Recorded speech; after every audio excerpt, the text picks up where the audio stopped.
Hello and thank you for joining us here in Istanbul for British Gas Swimmers Question Time. Let's talk about Istanbul. How important is it, would you say, in the British swimming calendar? For the youngsters, it's very, very important because the European short course means the least of all international events, if you like, but it is an international event, and it is one of the first times that people will stand up there against the big guys. And I remember walking onto poolside when I made the senior team when I was 15 years of age, 15, 16, and it's one of these things when you walk on poolside and you see Germans, Russians, Americans, whoever it might be from another country, everybody's so used to racing at home in Britain, and they know the pools, they know who they're racing against.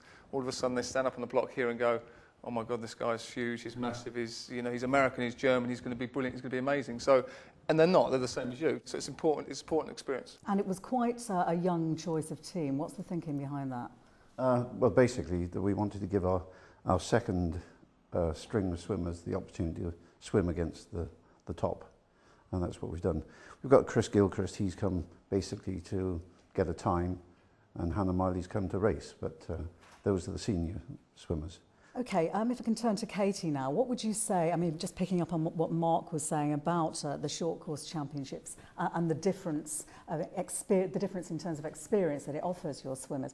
We don't have size of team or accreditation for every swimmer to bring their home coach, so they have to get used to working in a group with another coach that would have been fully briefed on how they best prepare, etc. So that will be a new experience, particularly for the younger ones who haven't been on an international team before.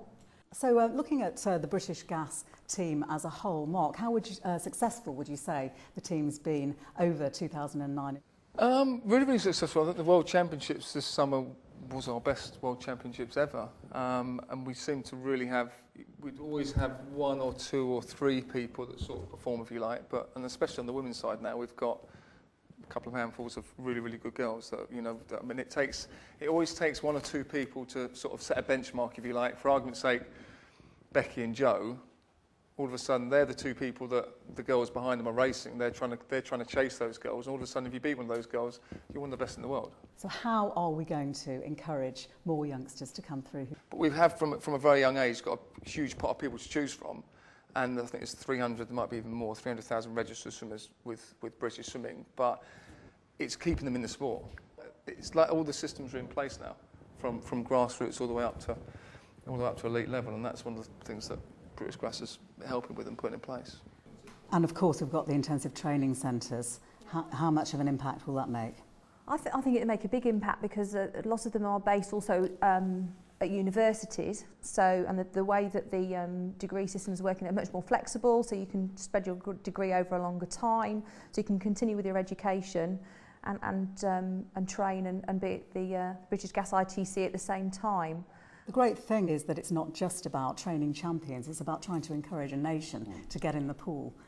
Yeah, it is, and I think alongside the free swim initiative that has been introduced, it's a really good move.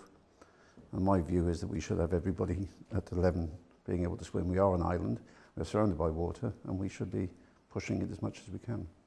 Okay, let's look at next week, Duel in the Pool. Just how iconic do you think this event's going to be? We've never held anything like it before in Britain, so from that respect it's incredibly exciting.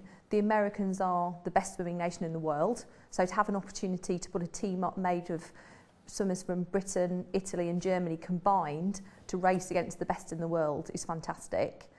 So how crucial, Katie, is the funding then to trying to achieve that dream? I think it's incredibly important because it all starts off at the grassroots, and the children, those kids that haven't necessarily got a local pool, being given the opportunity through programmes like Pools for Schools, but also creating those heroes. And although we're here for a swimming event, obviously British Swimming also looks after water polo, diving, synchronised swimming, and the athletes in those disciplines have also had tremendous success this year. You only ever see and talk about swimming generally once every 4 years. Yeah. Swimming's been talked about a lot more about it now because of the likes of Becky Adlington, as it were. I mean, I think long term could probably see an inverted commas Champions League style swimming event where Britain can go against Germany, Britain can go against Italy, and there could be a real sort of team event, if you like, and there could be a league for it. And it's exciting. I might even get back in.